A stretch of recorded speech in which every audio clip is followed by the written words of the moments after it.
Hello guys and welcome back to the channel. नवीन video आणि नवीन ब्लॉगमध्ये तुमचं स्वागत आहे. सो आज आहे 1.5 दिवसाच्या गणपतीचं विसर्जन आणि यश आणि मी आहेत. आणि पाऊस आय डोंट नो, सकाळी नव्हता पाऊस आणि आता अचानक पाऊस खूप म्हणजे कंटिन्यू चालू आहे. पण आता आम्ही 1.5 दिवसाच्या गणपतीचं विसर्जन बघणार आहोत. ए सरळ घे ना, इथून काय येतं? पुढे नाही बघायचं. हां, इथे पुढे बघितलं असतं. इथे नाही, बंद. इथे काहीच नसतं.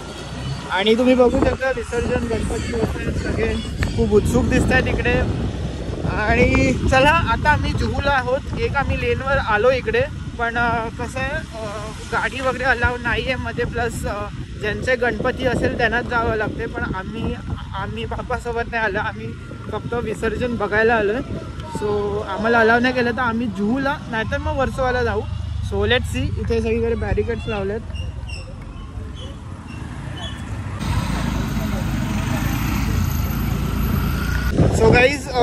सो गाईज जुहूचा बीच आहे, तिथे कोणालाच अलाव नाही करत आहे. चांगली गोष्ट आहे. मे बी आज हायटाईड आहे म्हणून असेल. पब्लिकला कोणालाच अलाव नाही करत. फक्त गणपती तुम्हाला जे लाईफगार्ड असेल, म्हणजे ज्यांना प्रॉपर तिकडे विसर्जन करण्यासाठी जी क्रू असते त्यांच्याकडेच तुम्हाला गणपती द्यावे लागते आणि शेवटची आरती करून. सो कोणालाच अलाव नाही करत. तर आम्ही आता जुहूवरून इथून निघतो आहे आणि आम्ही चाललो आहे वर्सोवाकडे. सो वर्सोवाला आपल्याला बघायला मिळेल अशी शक्यता आहे. आणि पाऊस हा कंटिन्यू आहे. आणि हेल्मेट मी काढलं नाही आहे, कारण एकदा हेल्मेट काढलं डोकं भिजलं तर मी परत हेल्मेट नाही घालू शकत. सो मला भिजायचं नाही आहे, आजारी नाही पडायचं, म्हणून मी हेल्मेट कंटिन्यू घालून फिरणार आहे आणि मी ब्लॉग करणार आहे.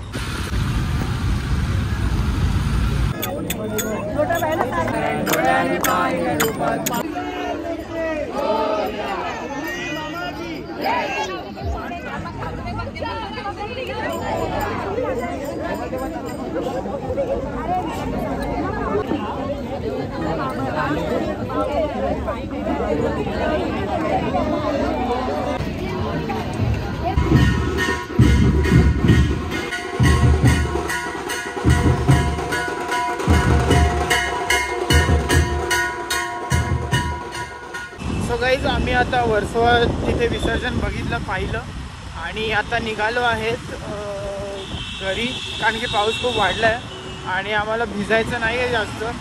सो हा 1.5 दिवसाचा गणपतीचा दिवस आहे आणि खूप असं थोडं वाईट वाटतं की विसर्जन होते ह्या दिवशी बाप्पाचं. 1.5 दिवसाचा लवकर बाप्पा गावाला जातो.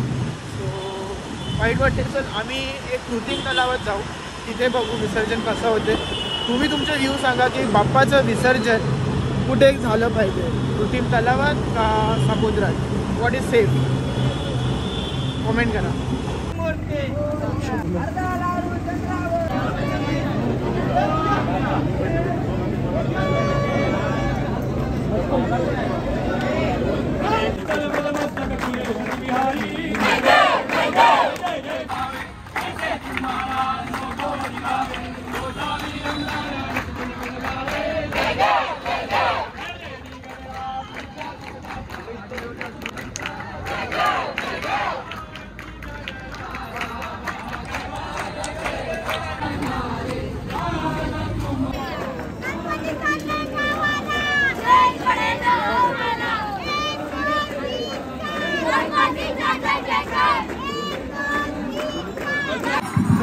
आम्ही आलो आता कृत्रिम तलावात आणि इकडे बाप्पाची आरती होतात, तुम्ही बघू शकता. आणि आम्हाला इथे विसर्जन करताना दिसणार आहे.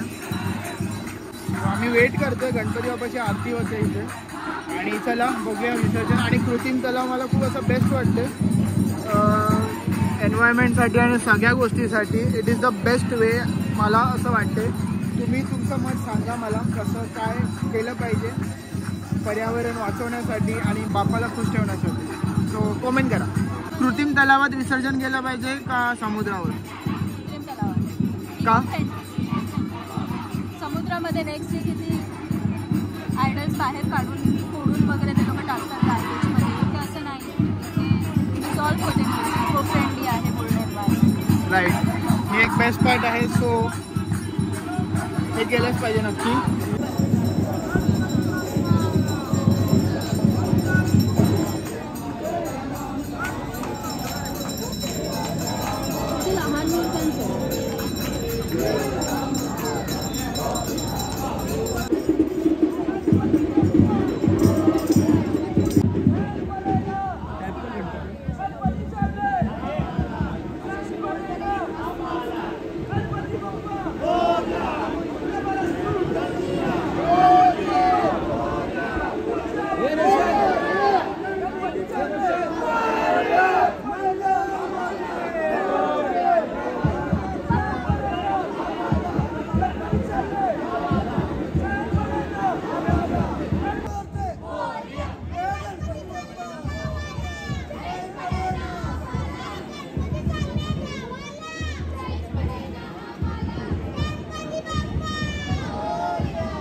इलाहाबाद आ लेकिन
सो येस गाईज, मी घरी आलेलो आहे, फ्रेश झालो आहे, डिनर झालेलं आहे आणि हा होता 1.5 दिवसाच्या विसर्जनाचा व्हिडिओ.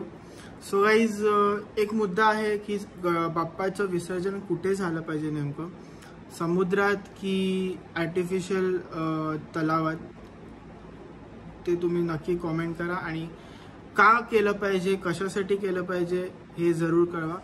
सो येस गाईज, जर तुम्ही नवीन असतील चॅनलवर तर प्लीज गाईज सबस्क्राईब करून जा, व्हिडिओला लाईक करा आणि शेअर करा. Thanks for watching. बाय.